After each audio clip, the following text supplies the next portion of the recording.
Faleminderit. Po me të vërtet, me doni ju, zoti gazetar, se unë do ndjek fjalimet dhe fjalët e një sharlatani që aktualisht është akoma në pushtet, harroje. Atë që ka ndodhur që ati Agasit ishte bastisur zyra, këtë e di.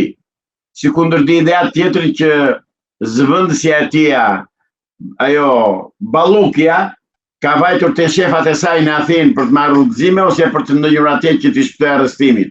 Këto i di unë, ndërsa partia e ashtu quajtur socialiste nuk ka parti socialiste në Shqipëri, zotëri. Në Shqipëri ka vetëm parti e punës e ndarë në dy pjesë, PD dhe PS.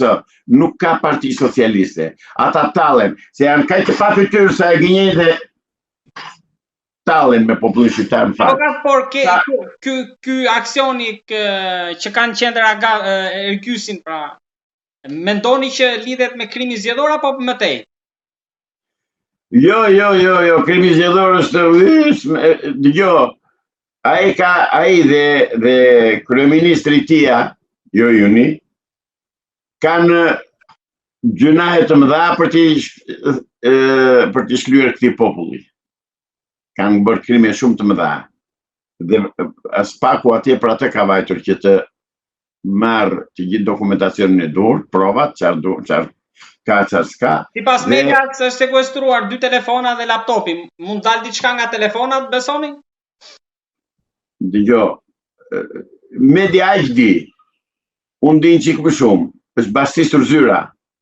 Janë marrë dokumenta, gjithçka veprim që kanë bërë ata, gjithë veprimtaria atyre zyrtare dhe postudiohet në Spaku. Nuk vajti kot Spaku atje.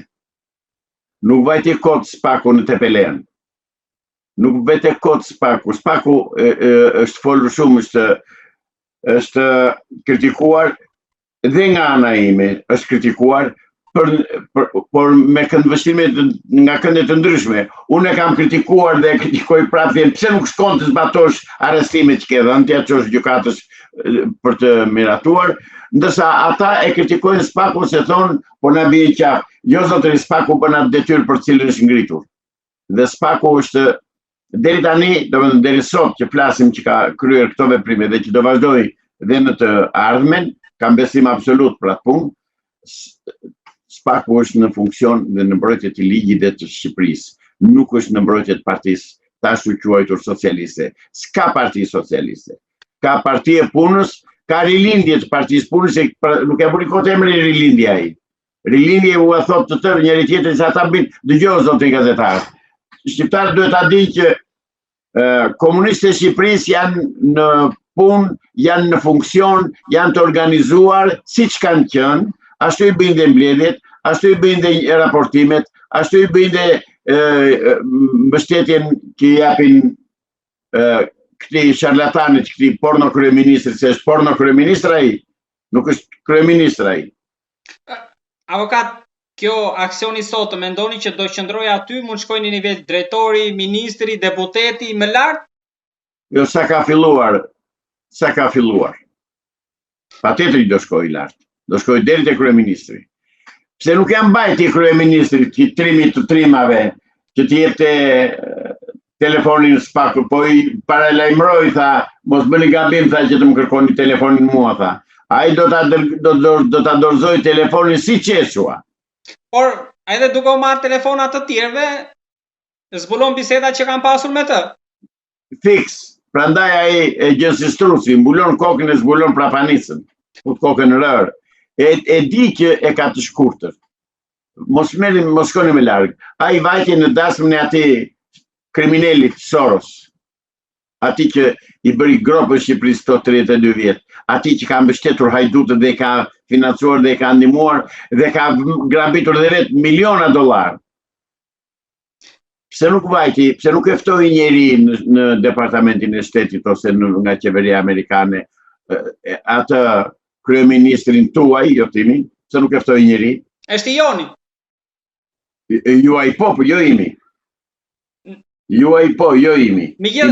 Megjithatë, avokat nga Amerika u kthye pa i hyrë gjem në këmbë. ka vajtur për vizitë private dhe ka imunitetin e kryeministrit akoma dhe tani që flasën bashkë. Se duhet të dini një gjë.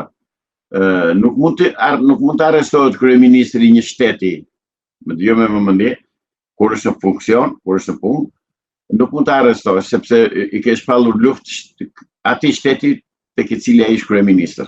Kjo nuk bëhet. Do arrestohet ai dhe do jap llogari Musi Çeçua, por të bëhet. Pra nuk e ka kaluar, pavarësisht vizitës që bëri, ju mendoni që problemet nuk i ka kaluar. Nuk e lau oqeani. I nderuar gazetar, vajti për vizitë private, nuk vajti i ftuar nga shteti amerikan. Si privat ai mund të shkojë kur të dojë në Amerikë. Kur të dojë, se ndalon njeri. Sa të dorëzoj detyrën do ta shohësh. Këtu do jemi. Një tjetër aksion avokat ishte i spaku të PK-s në Tepelen tek Tërmet Peçi. Ajo që ju keni denoncuar 6 muaj, 1 vit më përpara. Kam thënë që në jum do shpërthej dhe s'ka shpërthyra. Prapë po të them, nuk kanë dalë akoma skandalet e Tërmet Peçit. Akoma janë në punë BKH janë Tepelenës, në punë.